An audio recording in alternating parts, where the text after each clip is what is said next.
ओ भाई साहब, मतलब रेसलमेनिया की नाइट 2 क्या हुई है यार। मतलब बातें बहुत हैं करने के लिए, तो वीडियो लंबी हो सकती है। तो बात करते हैं सबसे पहले शो के किक ऑफ मैच से, जो कि था वर्ल्ड हैवीवेट चैंपियनशिप के लिए Seth Rollins versus Drew McIntyre के बीच में। तो भाई साहब, हमें ये मैच धमाकेदार देखने को मिला। सीएम पंक भी मौजूद थे कमेंट्री टेबल के पास में। ड्रू मैकिंटायर लगातार सीएम पंक को चिढ़ाने की कोशिश कर रहे थे। जेटीएस मूव का भी यूज करने की कोशिश की थी ड्रू मैकिंटायर ने सेथ रॉलिंस के ऊपर, बट वो उसमें सक्सेसफुल नहीं हो पाते हैं। इस मैच के अंदर ना जाने यार कितने हमें क्लेमोर देखने को मिले। इसके अलावा सेथ रॉलिंस की तरफ से हमें स्टॉर्म भी देखने को मिले। सेथ रॉलिंस ने कमेंट्री टेबल के पास में स्टॉर्म दिया था ड्रू मैकिंटायर को और उनको रिंग के अंदर लेकर आए, बट ड्रू मैकिंटायर ने लगातार 2 क्लेमोर लगा करके सेथ रॉलिंस के ऑलमोस्ट 1 साल के टाइटल रेन का एंड कर दिया और बन गए new world heavyweight champion. Drew McIntyre यहाँ पर काफी ज्यादा इमोशनल नजर आ रहे थे, क्योंकि फाइनली उनको वो मोमेंट मिल गया था जो कि वो चाह रहे थे, फैंस के सामने टाइटल को जीतना। बट यार यहाँ पर ड्रू मैकिंटायर ने एक गलती कर दी। कहते हैं ना कि अहंकार अंधा कर देता है, तो वही चीज ड्रू मैकिंटायर के साथ में हुई। ड्रू मैकिंटायर ने लगातार सीएम पंक को इतना ज्यादा फ्रस्ट्रेट कर दिया था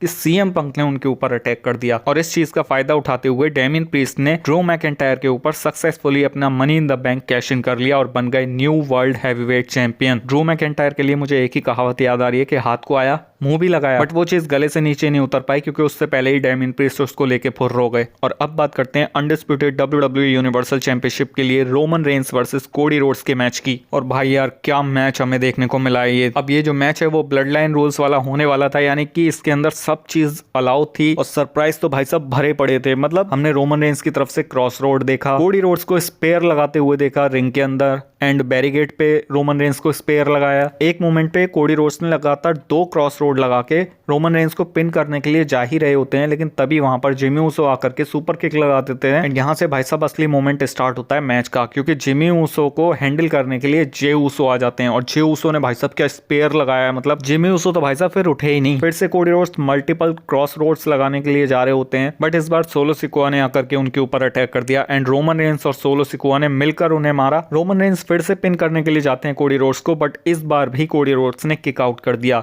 और यहाँ से भाई क्लियरली लग रहा था कि आज कुछ बड़ा होने वाला है। एंड इसके बाद म्यूजिक हिट होता है सिनेशन लीडर जॉन सीना का। जॉन सीना रिंग के अंदर आके सबसे पहले तो सोलो सिकोआ को रिंग के बाहर करते हैं, फिर रोमन रेंस को सबसे पहले एटीट्यूड एडजस्टमेंट लगाते हैं एंड रिंग के बाहर जाकर के सोलो सिकोआ के साथ भी वही करते हैं। अब सोलो सिकोआ भी यहाँ पर सेट हो चुके हैं, जॉन सीना खड़े हुए हैं, तभी म्यूजिक हिट होता है फाइनल बॉस द रॉक का। अब रिंग के अंदर द रॉक और जॉन सीना दोनों आमने सामने खड़े हुए हैं एंड रॉक ने रॉक बॉटम लगा दिया जॉन सीना को। इसके बाद रॉक बेल्ट लेते हैं और कोडी रोड्स को मारने के लिए ही जा रहे होते हैं, लेकिन तभी म्यूजिक हिट हो जाता है शील्ड का एंड शील्ड के फुल गियर में सेथ रॉलिंस चेयर लेके रॉक के पीछे खड़े होते हैं, लेकिन रोमन रेंस आकर के उनके ऊपर स्पेयर लगा देते हैं एंड रोमन रेंस चेयर से भी सेथ रॉलिंस के ऊपर अटैक करते हैं। एंड भाई साहब रॉक बेल्ट लेके कोडी रोड्स के पास जा ही रहे होते हैं, लेकिन तभी एक और म्यूजिक हिट होता है जो कि था डेडमैन दी अंडरटेकर का। अंडरटेकर ने आकर के चोक स्लैम लगाया था रॉक को और रॉक को भी वहां से हटा दिया। इसके बाद में बसते हैं Roman Reigns and Cody Rhodes ring के अंदर। कोडी रोड्स ने इस चीज का फायदा उठा करके मल्टीपल क्रॉस रोड्स लगाए रोमन रेंस के ऊपर एंड 1 2 3 और 4 साल की रोमन रेंस की इस हिस्टोरिक रेन का